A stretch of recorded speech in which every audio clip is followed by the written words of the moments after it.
So now we have our tenured faculty panel with some very distinguished members of Harvard's faculty that I will introduce briefly. Again, there's more information in your packets about them in the bios.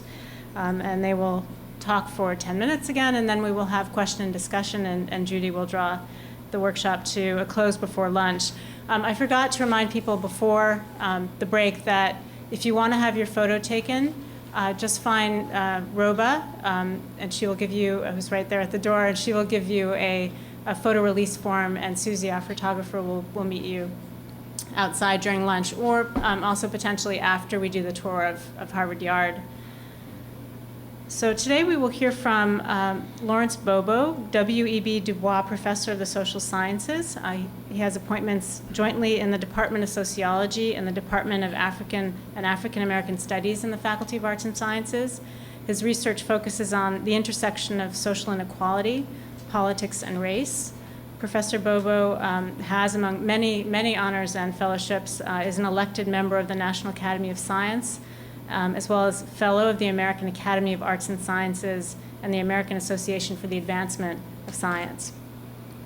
Then we'll hear from Adriaan Lanni, Professor of Law at the Harvard Law School. Upon Adriaan's promotion to tenure a few years ago, the Dean of the Harvard Law School, Martha Minow, was quoted as follows: Adriaan Lanni is one of the world's leading experts on the ancient legal systems of classical Greece and Rome, which he researches with fresh insights informed by contemporary legal theories. She's a treasured teacher who brings her deep knowledge of ancient systems and of relationships between law and society to criminal law with vigor and imagination.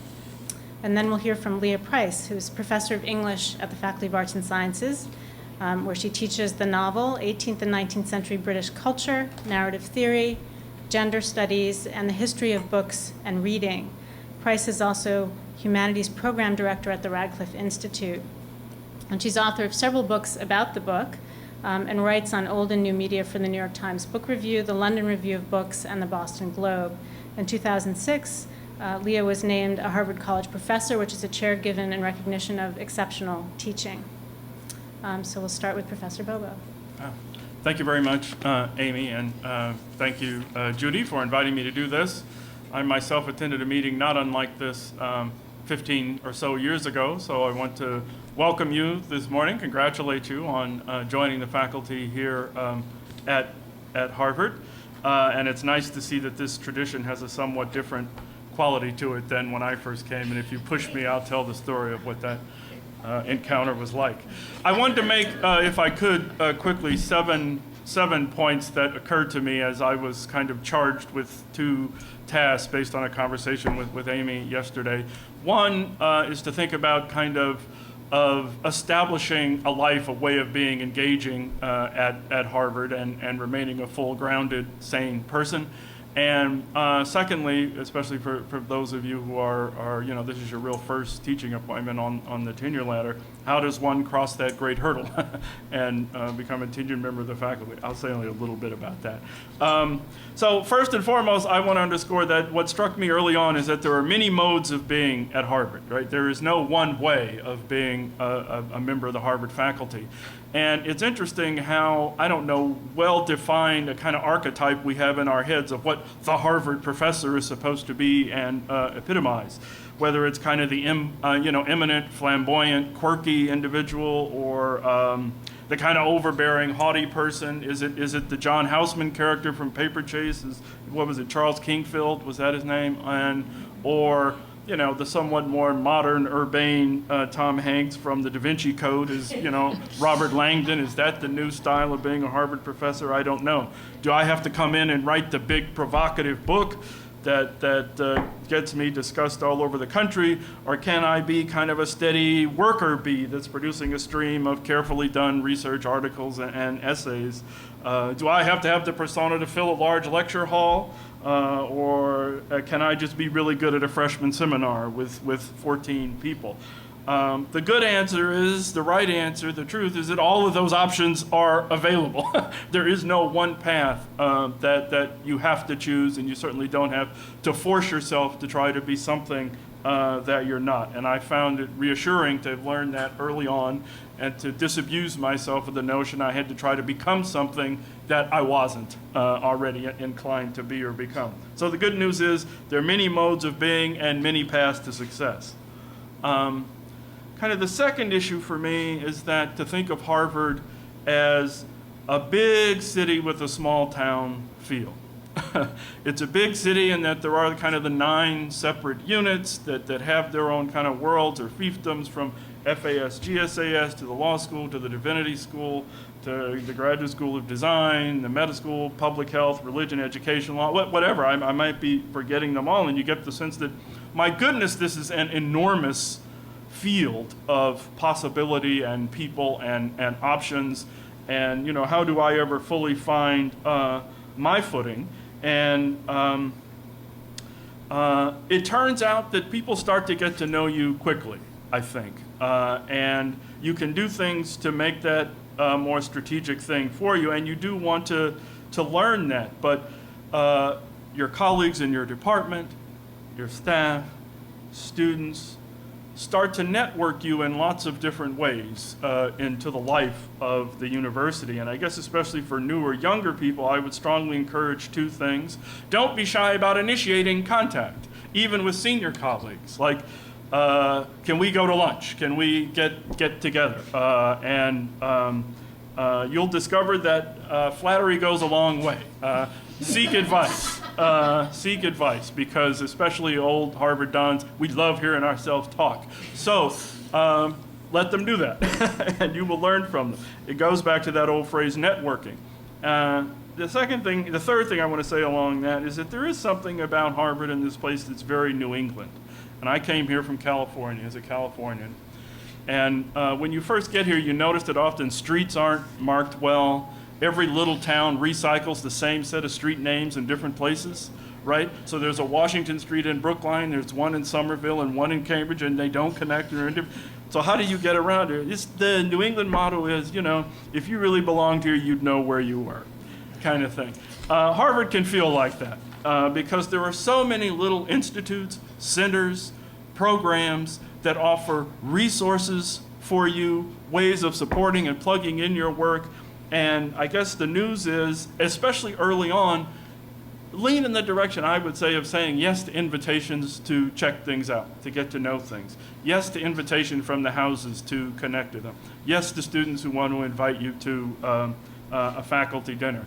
Even on occasion, yes to serving on a committee that might feel like an onerous thing, but that gets you known to people and you plugged into all the things going around the university. And New England starts to feel a little less off-putting. The fourth thing I will say, of course, is we have a truly extraordinary array of undergraduates here, for those of you in the Faculty of Arts and Sciences. No better teaching experience in the world. In fact, it floored me, the caliber of the students here. In my very first seminar, we were reading a book in sociology called When Work Disappears by my colleague William Julius Wilson. And the first lecture, they should have read about a third of the book, and a young man came in and sat down, and I noticed he had on the desk in front of him Wilson's 2 previous books, The Truly Disadvantaged and The Declining Significance of Race. And I said, so, for the first part of the book you've read, what's the argument Wilson's making? And this young man eagerly raised his hand. He says, well, and he pointed at The Truly Disadvantaged. He says, in this book, Wilson makes the argument, and he summarized the whole argument. I thought, heck, that's tomorrow's lecture. And we got to the end of the book by the second lecture, and I said, so what's your overall judgment? You've got the full scope. Are you persuaded by it? What do you make of it? Same young man raised his hand. He says, well, I went online and I found 26 book reviews. And basically the book reviews, and he did a synthetic integration of the 5 book reviews. And I don't know, for your first time lecture class, you got to go, good Lord. This is not a graduate student. And now, not everyone was at that level from then on, but I want to give a sampling of the quality of what you get. It's a thrill, it's a joy Some simple rules I learned. You're going to be approached about doing theses. Never take on more than 2 in a year. 2 a year is certainly completely normative. 2 a year will consume a lot of your time. Do the dinners, house affiliation. All right. 5th point, and I did used to joke with colleagues outside of Harvard, maybe you can eat prestige. There are obviously benefits that attach to the Harvard name. And as they sometimes jokingly say every now and again, out to the external world, you drop the H-bomb on people. Where do you work? Oh, I work at Harvard. It can be a conversation stopper. But it can also imply some overwhelming things. There's such a richness of event, richness of visitors, richness of activities, that you get pulled away from what you should be focusing your energies on. So you're going to have to get better at saying no to things, because there will be more requests for letters, because people want the Harvard letterhead in the review file or promotion file. More requests from outside collaborations, because everyone else thinks they're going to have an easier time getting published if they too can append themselves to the Harvard name. And more opportunities from the media. And be careful with that one, because it's easy to get burned. But it does, I find, obviously enough open doors. The last 2 points quickly. I do want to say something about just the process of getting tenure itself. And obviously one has to be productive. One has to do work that it comes to be regarded as having an impact, and obviously that calls for creativity. Harvard in many ways nourishes, rewards, is built upon ambition. Not necessarily overweening ambition, but striving to really make a difference, to be seen, to be heard, to have that impact. But to my mind, it's never just about visibility. It's never just about the networking, and it's certainly not just about status climbing. It really is about that motto, which I think is actually taken very seriously here in a deep part of the culture. Veritas, the truth. And the truth weighs here. And if you're doing scholarship that is really illuminating basic processes and ideas and theories in your field, that will rise to recognition. That will be validated. That will always be important here. And it's part of what I greatly value about the fundamental enduring culture of this institution. The last comment I'll make, and a few quick anecdotes because I'm sure my time is up, is that this is a truly remarkable place. It's a very special place on earth, and the frequency with which unusual, stunning, unbelievable events happen here is great. I have this way of describing, so people ask me, what's life like at Harvard? And I say, well, 80% of the time it's any other research university. You're designing and teaching your courses, you're working with your closest graduate students, you're grading papers, you're interacting with your intellectual colleagues around the country, around the world. It feels like any place you might be. 10% of the time, it can be really, really depressing. One of your colleagues has written an editorial in the New York Times that makes your skin crawl. Another colleague is on the cover of Newsweek saying something you find abhorrent. And that's the price of eminence, right? You go, okay. The other 10% of the time you go, only Harvard could have done what just happened here. It couldn't take place any other place. I'll do 3 small anecdotes and then the one I like best. After an ad hoc meeting once, a tenure review and promotion case, we came over here to the faculty club for lunch, and walking out of the faculty club, to my amazement, in a cream white 3-piece suit and spats, was Tom Wolfe, over Bonfire of the Vanities and so on. So you get a little chance to interact with Tom Wolfe, and he's in full uniform. I mean, when did you last see spats on anybody? Or an occasion for dinner after a set of events. We had an award event for Quincy Jones, and I'm going to the dinner for Quincy, and there sitting in the bar as I'm walking through are literally Jesse Jackson and former Minnesota Governor wrestler Jesse Ventura. And I say, so would you guys like to join me and Quincy Jones for dinner? And they say, sure. It just doesn't happen anywhere. Or 2 years ago, we had a series of lectures with someone who I regard as a real friend, a dear friend, Condoleezza Rice. And she said after her last lecture, why don't we all go out to drink? So 4 of us are going out for drinks. We walk into the bar, and there, sitting at the counter, is C. Boyden Gray, former ambassador. He leaps out of his chair. Condi, you remember me? You appointed me ambassador to the European Union. Says, oh, yes, good to see you. We walk into the restaurant to sit down, and literally right at the table across from us is Al Gore. And so Al Gore, Andy, how are you? And this is the space that one runs in at Harvard. And the last story. Rialto, I'll tell you the secret there. And the last story, I think, was 1998, and again, this epitomizes the specialness of the space that Harvard is, was Nelson Mandela's honorary degree event. Harvard had been trying to give Nelson Mandela an honorary degree for a number of years. One of Harvard's rules, and Harvard does have rules, they all contain the phrase ordinarily, which gives you a little flexibility, but Harvard does, the administrators laugh, but that's true. You have to come to the regularly scheduled graduation ceremony to get a Harvard honorary degree. Mandela had never been able to arrange to come. He contacted Neil Rudenstine at the time and said, look, I'm 82 years old. This is my last year as president of South Africa. I think I'm making one last trip to the US. Unfortunately, it will be in September, not in June. Neil Rudenstine said, very well, we will schedule a ceremony for you. So, second week of campus, just like this, Tercentenary Theater is decked out, just like any other graduation ceremony. It is a glorious day, 75 degrees, clear blue skies. Jesse Norman sings Amazing Grace a cappella. I'm literally seated next to Ethel Kennedy on the stage, which for someone from my generation just continues to blow my mind. Rudenstine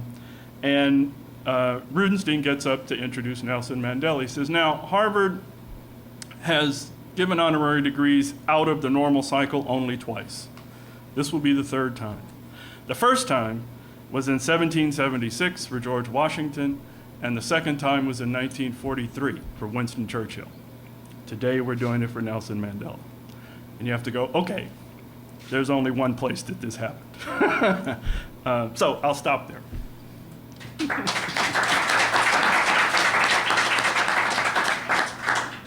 Great. So thank you for inviting me, and I'm so glad that this kind of event does exist. I came just in 2005, and unless I missed the email, I don't think there was something like this when I joined as a junior faculty member. There was no faculty handbook. There is now in the law school, which is great because I had no idea what grades I was allowed to give and not give until I, knocked on a colleague's door. So things are changing in a very good way, I think. So I'll give you maybe, since I'm fairly close, just got tenure 2 years ago, fairly close to the process, maybe more of the kind of nuts and bolts sort of advice. And the first piece of advice, I was a little reluctant when I got the email inviting me to do this, because I think this kind of advice is really better given retail rather than wholesale. There really is no advice that applies to everyone in every situation, particularly the law school is its own little world. All these places are their own little world. So the first, sort of message is, I'll give you some generalized advice, but there is no sort of substitute for finding a really good mentor in your field or department who knows the situation, knows the players, and that's really the most important piece of advice that you can get. Sort of, as we would say, no warranty express or implied here. But we're here anyway, so I'll give you a few pieces of insight that at least I think applies to the law school and may apply more generally. The first is to invest in teaching early on. At least in the law school, and I don't know how true this is outside, but we teach 1 or 2 service classes that we teach over and over and over again, and then there's kind of a rotation of seminars. And I would say, if you can take your first year, and really it's very hard to come and kind of put research on the back burner a little bit, but I think really investing your first year and trying to get your teaching notes in order is very important, because if you do that early on, it means that by year 3 and 4, you're really working on research and you're not as worried about your classes. It's also true that, at least for me, coming to Harvard as a junior faculty member was very intimidating. The students are amazing, and you spend a lot of time in the classroom, and if it goes well, it really gives you a little lift every day to walk out of the classroom and say, that was a good class. And so I would really encourage you in your first year to make sure those classes go well and spend the time that you need to. And then, later on in the tenure track, you can focus more on the research and feel like the classes are set and you don't need to worry about that. The second thing I would say is just to reiterate, you'll probably hear it 1,000 times from everyone you talk to, the importance of setting priorities and learning how to say no. You come to Harvard and you're just deluged with invitations by virtue of both who you are and being at Harvard. And some of them are really cool, like you could be on the History Channel, or you could fly to China and give a talk somewhere, or be in an edited volume for a piece of research that sounds really interesting but isn't directly related to what you're writing. And I would say it's really hard to do, but I think it's really important to keep focused on your research agenda early on, and just develop a habit of your first reaction is to say no, and to really try to think through, how does this activity advance my research agenda or my sort of professional development. And in some cases, there are some things that take you outside of your wheelhouse. There have been a couple of cases where I've done an edited volume on something a little bit outside of my wheelhouse and then opened up a whole new area of research. So give it a little thought whether you think it'll be helpful, but really think hard, especially I've found that people are very good, conference organizers are very good at asking you a year in advance, because they know that a year in advance people will say, oh, sure. So every time you get an invitation, you want to ask yourself, if this invitation weren't for next year, if it were actually for a month from now, how would I feel about writing this paper for this edited volume or this symposium? And if the answer is I don't want to do it, then the answer should be no. So that's something that I think is really important and hard to do. I think it's particularly important for those of you who have children or will have children. I had 2 kids before tenure. The last one was born after my file was closed. And I think especially for folks with kids, it's just really important to focus on what is absolutely necessary and what is extraneous. Particularly things like travel, at least in the law school world. Travel is unfortunately necessary. I mean, you need to sort of make your name out there, and a lot of people really won't read your stuff unless you've done workshops at other schools. That's how you get your name known. So you have to do some travel, and if that's right, then you need to make sure that you're not doing any travel that doesn't directly advance what you're doing. And while I'm on the topic of sort of kids on the tenure track, there are a number of resources at Harvard that you should avail yourself of. One is there are excellent child care centers. They're uniformly excellent. Get on the waiting list the day you find out you're pregnant. And you still might not get in, but hopefully you will. The second, and this is something that completely changed my life, there is a travel fund. So if you travel to go to a conference, you can apply and they'll pay for babysitting in a variety of ways. You can bring the kid and get a nanny, or bring your nanny with you. You can have a babysitter there. You can hire babysitting at home. What we did, because my kids would never take random babysitters when my kids were really little, is we would have my mother-in-law actually fly up from Florida. And my husband's a litigator who has a very, demanding job. And it made all the difference to be able to say, I can leave town and know that this isn't hugely onerous. So that's a really great resource to keep in mind. And finally, they have a program called Parents in a Pinch, which is if your kids get sick, you can call them up and they'll have emergency babysitting so that you can go teach your class when your kids get sick. So get to know if you have kids. It's a challenge. It's completely doable. I sometimes hear people whisper around, put off having kids. I think that's crazy. I think you should have kids when you want to have kids, but make use of all the resources at Harvard. And there are a lot of them, and every time I turn around, there's a new resource for parents. So make sure you find out about them and use them. Finally, a couple of short things about sort of the tenure process. And again, I just don't know how much this applies beyond the law school. But the first is to be intellectually engaged in your department or school. And this is a little bit in tension with the idea of focus on what advances your research agenda. One thing that's certainly true in law school particularly, because there are a lot of folks who are not immediately in your field, is people over time, they're not necessarily reading every paper you're writing, but they're generating opinions about you from day one. And those opinions are generated in part based on, the faculty lunchroom and going to the workshops and the question you ask in the workshops. At the law school, we have a workshop twice a week. And I tend to tell junior faculty, you want to go, they're lunchtime workshops, you want to go to as many of them as you can, and you want to try to ask a question once or twice a semester at a minimum. And that's a big investment because the papers they're 80-page papers and they're distributed ahead of time, so you have to really read the paper carefully. It's not just sitting there and coming up with a question. It's work to prepare for that.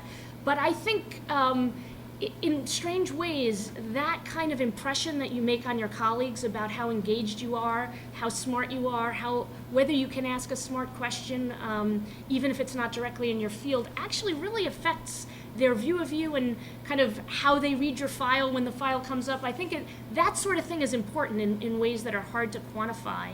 And I think especially for me, because I think you should reach out to senior faculty and have lunch with them, but I was always pathologically shy and I never did that kind of networking, but I felt like at least being in the workshop and being engaged, and they saw me talking about substance. I was much more comfortable talking about substance than having lunch with someone. So that's one way to sort of get known to the people in your faculty outside of your specific field.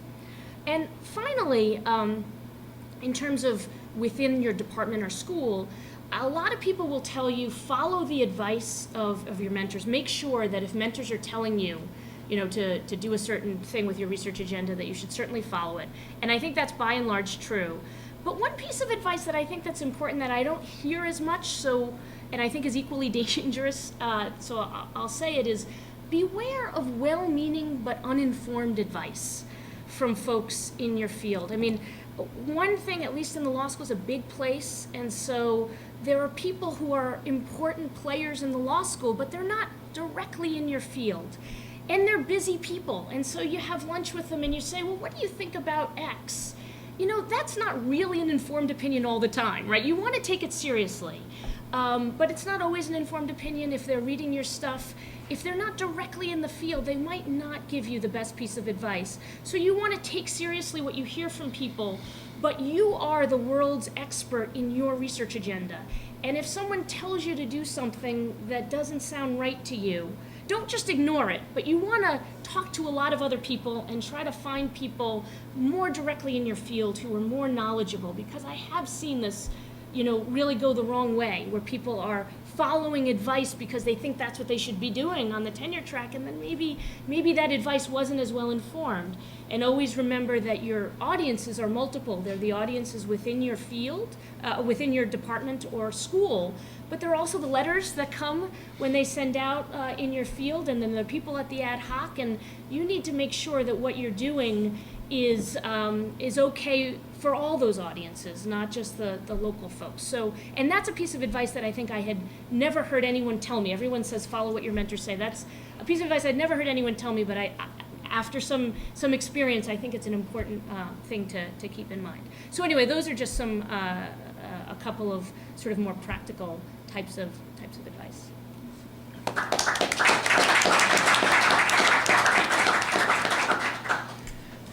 Welcome to Harvard, and welcome to a life of overscheduling and overstretching and overcommitment. And just as an example of that, I apologize, but I teach at 11, so I'm going to need to slip out during the question period.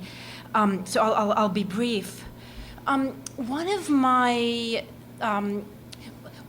colleagues who was in my cohort on the tenure track once compared our experience here to the experience of being the child of divorced parents, in the sense that if you belong to 2 or more programs or centers or units within the university, each of them is going to imagine that you're spending all of your time with the other one and that you love the other one more. And to some extent, I think that's true even of the different roles that we all play. You're doing research, you're teaching, you're administering, and even within your research or your teaching, you're doing different kinds of teaching, you're doing different kinds of research, and as Adriaan said, you're addressing many different audiences.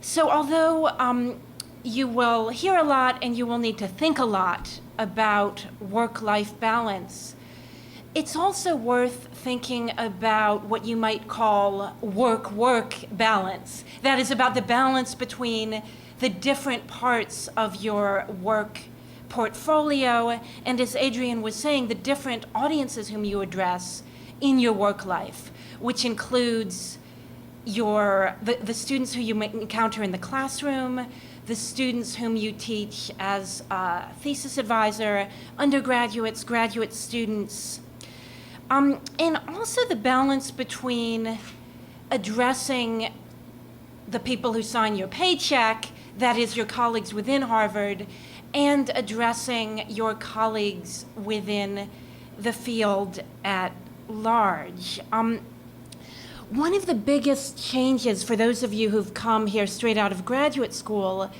is that you're moving from a situation where you have a captive audience. The people reading your dissertation are getting paid to read your dissertation, to a situation where you're really addressing a much more anonymous readership. And maybe in line with something that Adriaan just said, I would say that your most important audience now does not consist of your senior colleagues. Even if the thing that you have your eye on is getting tenure at Harvard rather than getting tenure somewhere, when the ad hoc rolls around, your colleagues are going to be reading over the shoulders of other people in your field who will be contributing outside letters about your work. And often, your colleagues in your own department are not experts in your particular subfield. Those people out there in the discipline at other universities are. And so, although there's a temptation to be parochial and sort of right for your own colleagues, I think it's valuable both strategically and psychologically to force yourself to look outside to the field at large. It's valuable strategically because those outside letters are enormously important in tenure cases, at least in the Faculty of Arts and Sciences. Thank you, Judy. And it's valuable emotionally because the tenure track is very, well, I'll just speak for myself. For me, the tenure, and for my friends who went through this with me, the tenure track is very emotionally draining. It can have all of the bad aspects of a family dynamic where you feel as if, you're trying to please people to whom you are close, and you're always trying to read the faces of your colleagues in the hallway and see whether the comment that you made in the faculty meeting offended someone. And inevitably, if you think too much about these things, it will drive you crazy. The thing that keeps you sane is knowing that there is a larger world out there, that the particular pathologies of your own department are localized, and that there is a world of smart and interesting people who are your primary audience for your writing. This is something that should be easier to remember at Harvard than it is at many wonderful universities that are in a college town in the middle of the cornfields, because one of the great things about Harvard is that we're surrounded by other colleges and universities, and it's easier here than it is most other places in the US to have an intellectual community locally that is not coextensive with your institutional community. The thing that saved my sanity on the tenure track was a writing group that I formed with 3 people, each of whom teach at a different Boston area institution in my field. And I think each of us kept the others sane because when we got together, we didn't talk about institutional politics. We didn't talk about which of our colleagues we liked and disliked because we didn't know one another's colleagues. We talked about our writing. So I would say, just in a kind of cheesy self-help book vein, don't put all of your eggs in one basket. Don't exclusively address your own colleagues. Don't exclusively listen to your own colleagues. And remember that although Boston is an industry town, it is not a company town. There is more to Boston than Harvard. At the same time as, in line with some of Larry Bobo's advice, you can eat prestige in the sense that you can leverage the Harvard name. If you're in the humanities, you can leverage the Humanities Center next door. If you invite people to talk, they are likelier to come. If there's someone you want to co-author with, as Larry said, they are likelier to agree. For people in any field, the Radcliffe Exploratory Seminars are a wonderful resource. Radcliffe will provide, competitively, but within Harvard, funding for you to invite a dozen people in your field to campus to talk about some topic of common interest. This is a great way to get to know people in the field outside of Harvard who will, again, probably be among the people writing tenure letters for you. Now that I'm on the other side of the desk and, as Larry said, have the keys to the stationery closet, which is one of your most valuable resources, the key to the Harvard letterhead, one of the things that is easier to realize on the other side of the desk is that, by and large, the danger in tenure cases is not of people trashing your work. The danger is that everyone in this profession is very busy, and the path of least resistance is to say, I'm so sorry, but I don't have time to write this letter. Same thing with book reviewing. The greatest danger is not having a negative review of your book in the preeminent journal. The greatest danger is that journals will not run a review of your book because it's hard to find people who are willing to review first books. And what often tips the thumb on the scale, because human beings are lazy and busy, and we're all overstretched and overcommitted, is that if someone in the field has already read some of your work in another context, it will be less work for them to sit down and write an account of your scholarship. So it's to your advantage, as Larry said, to get out there and network and have people already have some impression of your work before the email asking them to participate in the tenure review hits their desk.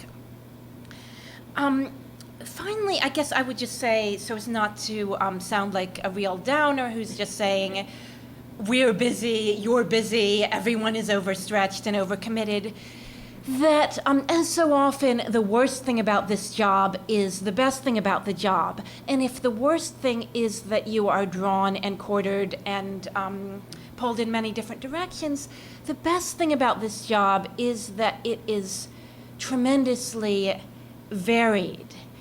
And the reason that in a system that does not have a mandatory retirement age, people cling to this job until the bitter end in ways that make it hard for people of your generation to get jobs because they just don't open up very often, is that you don't get bored. And in some ways, this life of teaching in the morning and researching in the afternoon and answering 1,000 emails at midnight,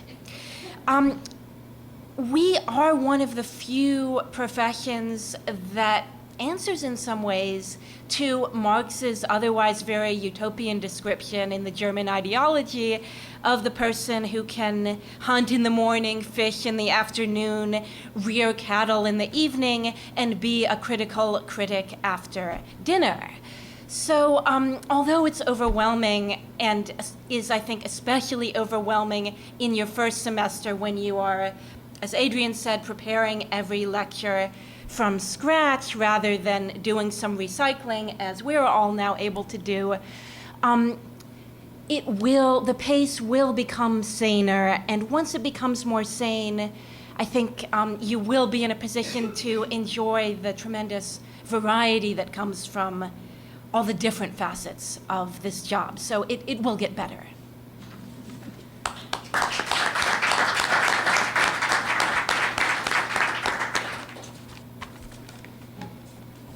That was wonderful. And I'm sorry about the timing, Leah, and that you have to go, but I understand. I'm really sorry to talk and run, but hope to understood. meet all of you at some later point. Thank you again. We have plenty of time for questions. I hope you have some. Go ahead, Ebony. Yeah. So I'm going to ask this question, but in a way that manages the anxiety that I'm sure will continue to build over the years as I get closer to the tenure process. But I am curious about trying to understand a little bit better what seems like a very mysterious process about what happens when your senior colleagues get in that room to discuss the quality of your work, your participation in the university. And I kind of have this sense that often the conversation, and my sense could be completely wrong, I've never been in one of these rooms, but often the conversation goes something like, this is a really great person, but, and then something happens after the but, for people who kind of don't get tenure. And I'm wondering for both of you, and for other kind of senior colleagues who are in the room, what tends to follow that but that you feel like kind of ends up being most damaging, or most, is it something, the same kind of thing, or is I'm just curious about what that is. You have much more experience, so I don't Well, it's, I want to go back to the work, and I really think people take reading the work seriously. Now, it's likely to be the case that in a large, diverse department, as Leah said, and Adriaan as well, not everyone is obviously in your subfield and hasn't been regularly attending to your work. But two things should have happened. One, most likely, at least in my field, a committee would have been appointed to read your work and prepare a dossier. That dossier, at least in my own experience and whenever I'm on such a committee, would involve pretty thorough reading of everything I could read, not merely listening to what was coming in over the transom from outside letters, though the outside letters weigh heavily. And it's first and foremost a judgment about the oeuvre. I mean, what's the body of work? What do we judge about its quality, its quantity, its impact, the trajectory that this person is on would be the first thing. And there'll be a process. So there'll be a review in year 3 or year 4 at which, right, there should have been some real feedback as to how people thought the pace and trajectory and even substance of where one was headed was going. And there may be these other questions about, I don't know, maybe you're getting more at the two different ways of going at your question. Quality of mind and colleagueship issues. I mean, those things will come up, but for me, independent of a body of work that is the touchstone, it's not independent of that. And that's what I meant by veritas. It seems to me if the work is there, if the quality of the impact is there, and on the colleagueship thing, I would say it's more the issue of having heard advice. If the department gave advice in year 4, and there's no evidence that that advice is reflected in what the file looks like in year 6 or 7, yeah, but is gonna come up in a big way. But assuming that advice, especially if it involved any kind of redirection or movement off of a line of work, you would want to see evidence that that happened, that it was attended to. But, you know, I'll let others speak to that. So maybe to clarify just a little bit, I guess kind of the motivation behind my question is that like I have attended Harvard, I've been around it for a long time, and I kind of feel like there are a number of people I can name that I think of. I'm so surprised that person wouldn't have gotten tenure, not just in the department where I am now, but Katie School across the university, and I can't imagine the reasons why it would be. And so when I kind of compare myself to these people who I feel like are super great, it makes me a little nervous. So I'm kind of trying to get a sense of, not in any particular case, but kind of like, what are the kinds of things that. Well, one thing that's sometimes the case, and I'll just, that sounds like something where it's often the outside letters. Outside letters will have said, well, this person's productive, but it's not that big a contribution. Or, they come back with a quality like that, so that what looks like a lot of work that people have talked about, the judgment of the field was, that could be one account of how that came to pass. Yeah, I have very little experience. I've only been on the faculty for a few years, but I think the best thing that I would say is that the quality of the work is the number one thing, and both the internal evaluation of the work and the external evaluation of the work as reflected in letters. And so it can be, you can have a lot of, quantity, but if people don't think that fundamentally you've really pushed the field and you've made a really important impact, I think that's the thing that everyone is looking for. And related to the sort of internal view, and again, I just don't know if this is true outside the law school, but one thing that junior faculty do, actually senior faculty do it too, but it's less evaluative for us, is that we have these workshops, and in the summer they're faculty, it's external people during the year, but in the summer it's only Harvard Law School faculty presenting to ourselves. And junior faculty are expected to do that presentation, somewhere between 2 and 4 times before they come up for tenure. Those presentations are unbelievably important in terms of creating an impression among your colleagues about how you're doing and how good your work is. And a common mistake, it's not always a fatal mistake, but a common mistake is to sign up for one of those too early and to present work that isn't fully polished. Because frankly, senior faculty will present work that isn't fully polished, and that's okay for us because we're not, being evaluated in quite the same way. And so for juniors, if there is something like that in your field or department, a workshop or a presentation within the institution, you should treat that not as a real workshop. You should treat that as an evaluative experience and make sure that that paper is as polished as possible. You've workshopped it elsewhere, and so forth. So those are it's sort of, I would say it's always about the impression of the work internally and externally, and those two evaluations can sometimes be different. Judy? Yeah, I thought I'd just step in since Leah wasn't here. First, we've been throwing around the term ad hoc a lot, and for people who have been at Harvard for a while, we all know what that means, but I suspect some of the people here don't know what it means, so let me get my teacher role on. Harvard has a very unique tenure system, and during the year we hold events that are focused on explaining to you. They happen at your school, they should be in your faculty handbook, but this will unfold over time. In your first year, this is not something, strictly speaking, you should worry about, but the ad hoc that everybody keeps on talking about here is the last step in the tenure process, and it's a committee that is chaired by the president or provost, and it includes ex officio the dean of your school, the academic dean of your school or an FAS, your division, and me. So we're all ex officio on it. And then we invite 3 colleagues from outside of Harvard and 2 colleagues from inside of Harvard but outside your department or school to confidentially advise us on the wisdom of making this appointment. So that's I can give more detail on it, but since we were throwing the term around, I just wanted to be clear about that. So I either have the camera's not rolling, right? I either have the privilege or curse of I'm on every one of these. So in my last 4 years, I've done, I don't know, about 200 of them. So I think, and the president and provost split them up. So I think at this point, I've probably done more than anybody physically on the campus. So to Ebony's question, some of it is actually the sort of absence or presence of some of the things that people have been talking about all morning, and it's really sort of flying up a level. It's not like something there's some strategic error that you can do, and if you manage to avoid that's all fine.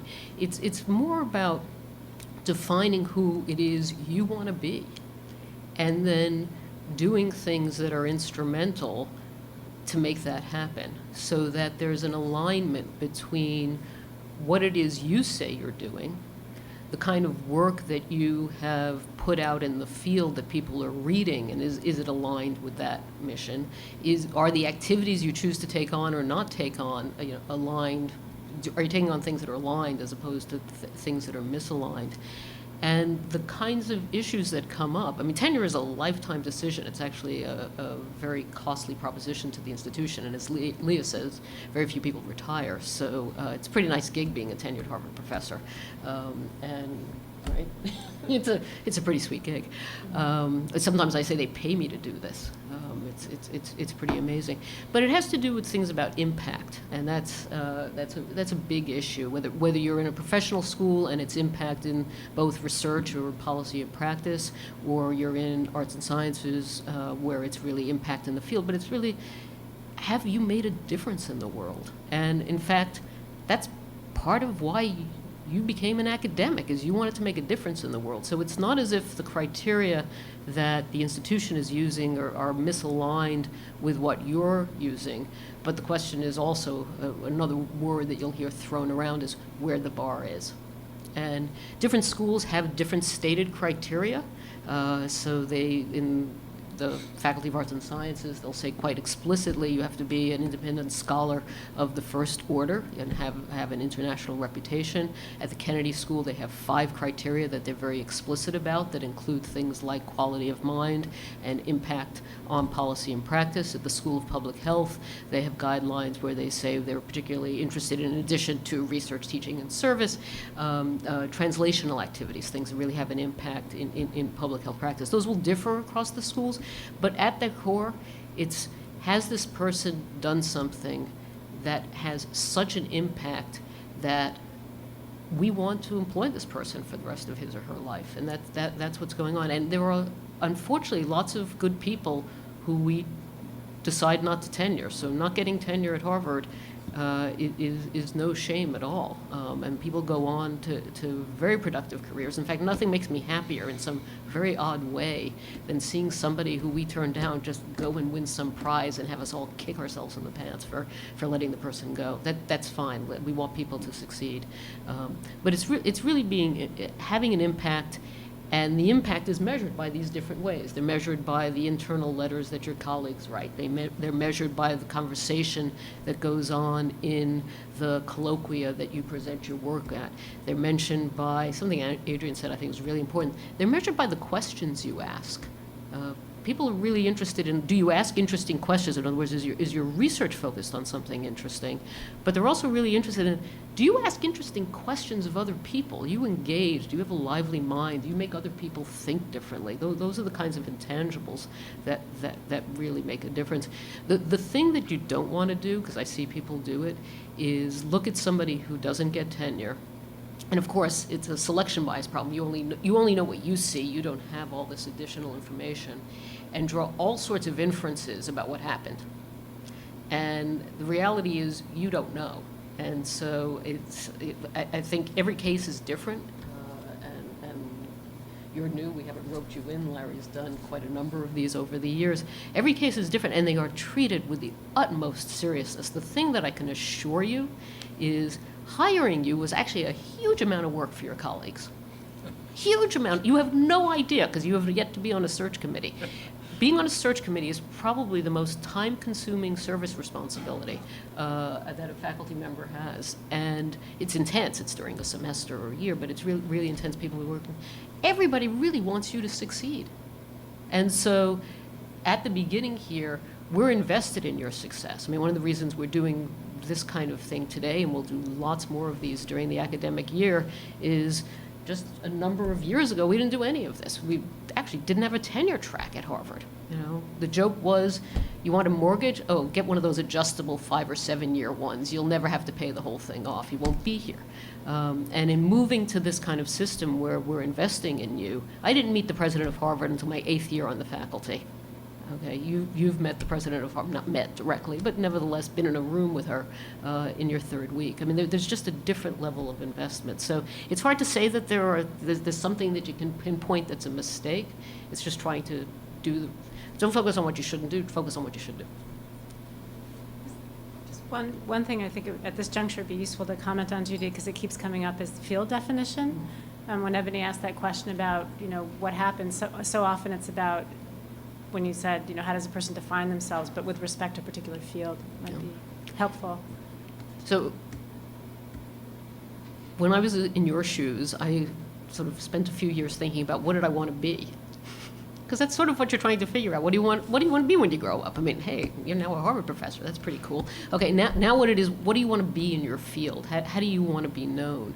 And that takes a few years. That's how you're starting to decide what it is that you choose to write that paper, or somebody calls you up and says, let's meet at that conference because I think, you and I could do some great work together, that kind of thing. And you're making those kinds of decisions. You actually do a lot to define the field because you're defining who it is that you are. And so even though we're in individual departments or schools or fields, part of what you're doing in what you choose to write and where you choose to submit your publications is you're defining your peer group. And the peer group is really part of what you're doing. So thinking about how it is that you want to define, I'm an anthropologist. Okay, well that's too big. Okay, I'm an anthropologist of 1910 linguistic, somebody did linguistic work, of what happened in this transition between 1910 and 1912. That was this very interesting transition. Well, it's too small. Okay, so coming up with a definition of who you are, who your peer group is, which conferences you're going to go to, which publications you're going to go, who you're going to make sure knows you, is part about having a definition of yourself that frankly we use, because it's easier if we use what your field definition is, but it's making it not so small and narrow that it's particular to you, but not so broad that everybody in your department would fall underneath that definition. And part of what we're seeing now, especially with scholars coming up through the ranks, is a lot more transdisciplinary work. People who are doing arbitrage from one field to another and sort of taking ideas that are in one area and then spinning them out into another area, taking ideas that are in classical law and thinking about what they mean for modern day criminology, those kinds of things. And that's cool. That's part of what's fun here, is we are not rigid. We have the luxury of not being rigid. In large institutions where they're processing large numbers of people through, things are done in a very cookie-cutter fashion. We're much interested in more in the ideas here, so that you get to do some of that. I'm going to stop talking. I could go on for hours like this. Other questions? Yes. First, thank you so much for the WorkLife Balance. And next, I'm just curious, what was the meeting we had with them I'm closest to this, so let me answer that. I hate to tell you this, I mean, it's great, but I had this image that tenure was this finish line and all would be different. And my husband had this image too, that I would be home a lot more and that everything would be different. And I have to say, not a whole lot has changed. In fact, very little has changed. If anything, I'm busier, which really surprised me. So one thing is there was sort of an underlying level of anxiety that's gone, and that's wonderful, about, what might happen. Beyond that, and it's much harder to tell my husband that I need to be out at night because I can't say I need to get tenure. I'm bringing home the bacon, or we used to say I'm bringing home the pad thai because we like Thai food. So I can't use that excuse anymore. So that's one difference. But I would say the biggest practical difference, and this has been kind of an unfortunate surprise, is that you get a lot more service opportunities. Suddenly, everyone who comes up for tenure in really ancient democracy, they want me to write a letter because I'm from Harvard. And a lot of them because they're sort of my peers. I know these folks, and I'm not going to say no. So you write a lot of tenure letters for other people. You're suddenly asked to be on a lot of committees, which the law school does a great job of protecting junior faculty from, so that we can focus on what we need to do. And then they really make up for it the day after you get tenure. And I have trouble saying no. So I think that would be the biggest difference post tenure. The other thing that's really great is you get a lot of invitations pre-tenure by virtue of the Harvard name, but that just increases and magnifies once you're a tenured Harvard professor. And I have to say, now that I'm not as worried about, am I keeping to my schedule every semester, I have accepted a few things that are just really, really cool and fun, and not maybe directly related to a narrow research focus. And that's been really fun, is the ability to sort of occasionally, not get too far off track, but occasionally accept something that might take a month of my time that I would never have accepted pre-tenure. But now I do it because it's really a lot of fun and interesting. And that's been a really positive thing. I could quickly echo a couple of Adriaan's remarks. And I came into Harvard with tenure. I was originally promoted elsewhere. But I do remember that. My chair called. I was on leave, actually, and my university, Wisconsin, decided to promote me early. I didn't even know they'd started reviewing the case. But they called and told me they were doing it, and they voted to go forward, which I was stunned and thrilled with. And got to the university-wide committee level, kind of their version of the ad hoc. It's coming up on that week, and my chair would call me because I was on leave in another place. And each day he says, well, they called, they want to know, is this paper actually coming out? He says, well, no, it got rejected, but I've submitted it somewhere else. Don't worry, still a strong case. They just got to be able to present the case. Calls the next day, what about this book? You were involved with that project. It's in press, it's coming out. Don't worry, it's going to be fun. He called on Wednesday morning. Committee meets on Thursday. He calls on Wednesday morning. And it said, you had this other paper in revise and resubmit. Thank God, yes, that one was finally accepted. I said, don't worry, it's not a problem. The guy who's presenting your case, he just wants to be able to answer any questions if they come up. Looks good. And so Thursday, I'm expecting a call. I'm in California, he's in Madison, Wisconsin. 3 o'clock comes, no call. 4 o'clock, 5, 6, no call. Finally, it's 6 a.m. the next morning. My chair calls, wakes me up. And he says, you get any sleep last night? I said, remarkably enough, I did, but I won't tell you how. He says, it's all done. You got tenure. I said, thank God. He says, do you feel any different? I said, no. He said, that's right. So, I mean, that's part of it. I mean, truthfully, you stopped worrying about extinction, which is how I used to characterize it. It was like you were a dinosaur waiting for the meteor to hit, right? Is this coming? And then so that level of anxiety is gone. The other thing that does happen is I think your committee work and service obligations go up a bit, so you're ironically busier in some respects, busier with things that aren't directly tied to your research. But it also becomes, I think, eventually in the fullness of time, a kind of reassuring platform that both, in particular intellectually, you can take some risks that you might not have taken at an earlier stage of one's career, and that on the whole is, a very good thing. But day-to-day texture of life, it's really not that profound a difference, except for the increase in service activities, and that base rate of anxiety goes way down.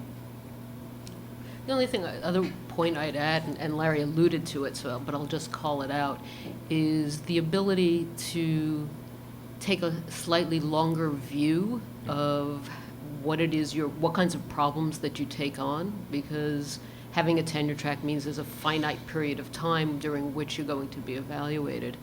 And I know for me, my best work came after tenure. And that you were just tenured, so you may not be able to say that, but I don't know what you would say, Larry, but... I was a great graduate student. It's been downhill ever since. It's all downhill from there. No, but it is this sense of... I was an amazing youngster. I'm grayer than you are. There is this sense of, I don't need to do this because I need to have another line on my CV, or I can take on problems that have a longer gestational period. I can take risks, something that Adriaan said. I can do some of those things because that's not weighing on me. But let me tell you that tenure is also not the sine qua non. We select on a gene that we have yet to be able to do a genomic analysis, which is the gene of productivity. Harvard has almost no dead wood. And even the people that somebody might say, his or her best days are behind them, is still rather productive in some way. And that's part of what we're doing in the process, because we don't want to have dead wood, and there are universities that do. We also only tenure at the full professor level, so there's no other stage, so when Larry got tenure at Wisconsin, he was an associate with tenure, and the reason it didn't feel very much different is now he's on another track, because he has to get promoted from associate to full. So there's that kind of thing. There's always something else, and you're your own harshest judge. So to some extent, it's not the sit back, it's actually more requests, but you're a little bit more in control. I think not control of your time, because I think that actually you're in less control of your time in some ways, but you're more in control of your destiny.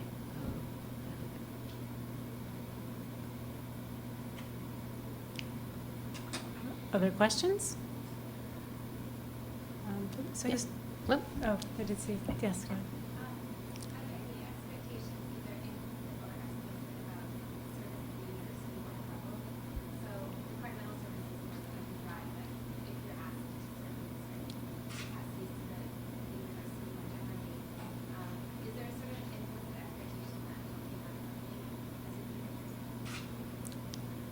answer, or do you want me to answer it? Well, in What do you general, say? my inclination is, as a senior department member, colleague, is to try to insulate younger faculty from anything that might be onerous.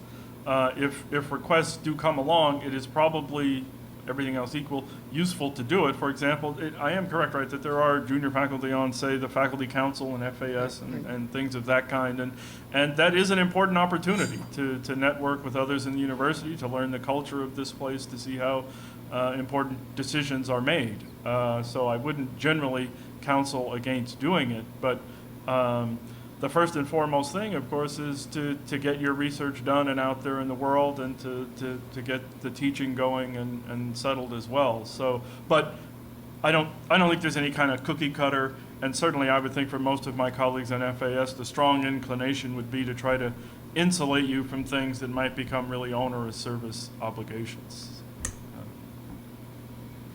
And I think that's true across the university. I mean, basically, if it's Mark Weisskopf, who was sitting in this seat earlier, said, think about what's in it for you, and if there's something in it for you that you can see a benefit, then you might want to say yes with some constraints. And one of my adages is, I never say yes to anything until I thought about it.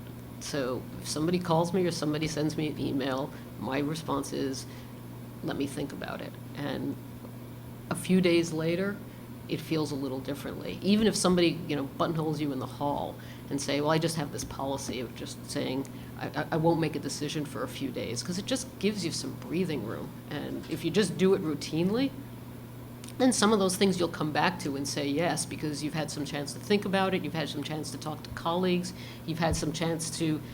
One of the problems with all of these requests is that they are asynchronous. They come in over the transom, and you don't know the full set that you're going to have 3 months later.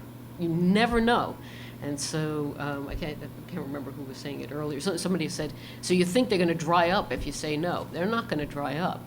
But you're never going to know what all those other opportunities are. That's part of life. So it's sort of figuring out either what you're going to give up to put this thing in, or I'd do this even if I wasn't paid to do it. This is another good test. In other words, I'd do this job even if I wasn't paid to do it. It's nice that they pay us for it, but it's a pretty sweet gig.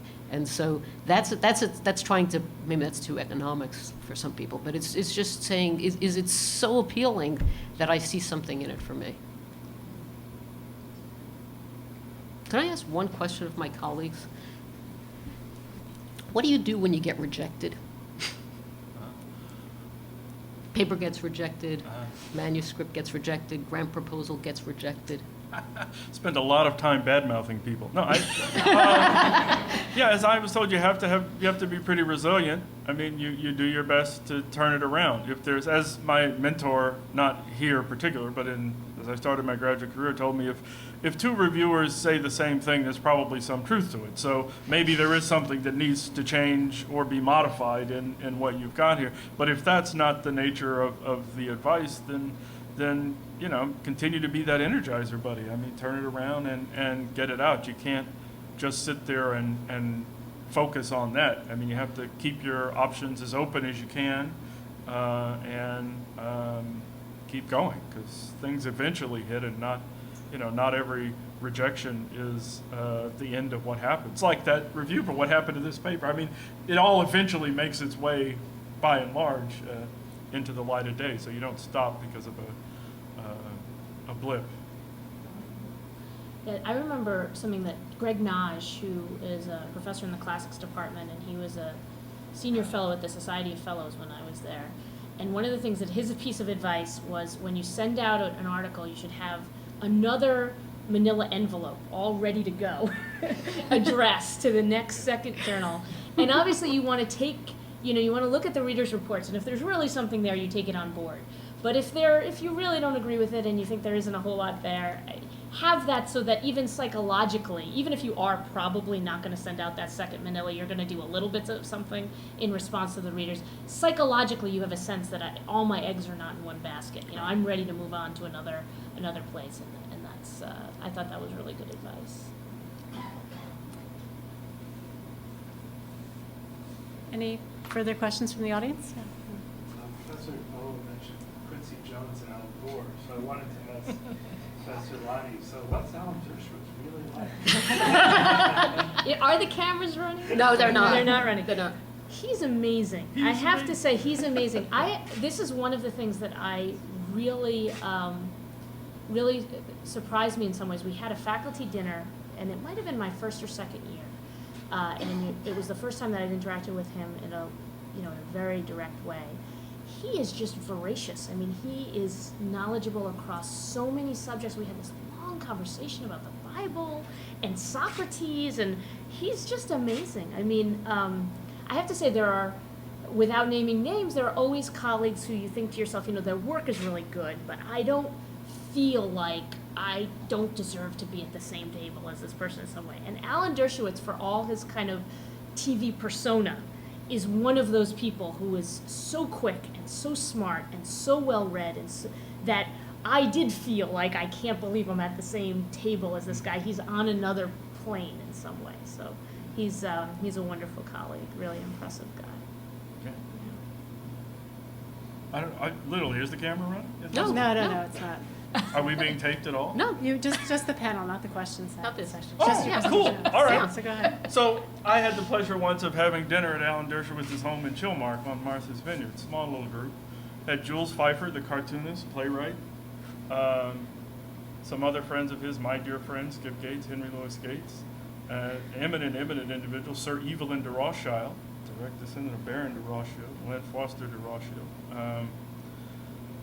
And it was an astonishing evening. I mean, he's a remarkable guy, and all, just as you say, just voracious, energetic, astounding. But that's true of many of the eminent figures around this university. And as part of what I said about, especially for newer, younger people, don't be afraid to knock on such people's doors and try to get to know them. They are busy, they have demands, and you don't want to do it just as a purely social thing. But if there's some, the intellectual entree is surely the first way to proceed, but they're going to be far more approachable and engaging and human than we might otherwise assume.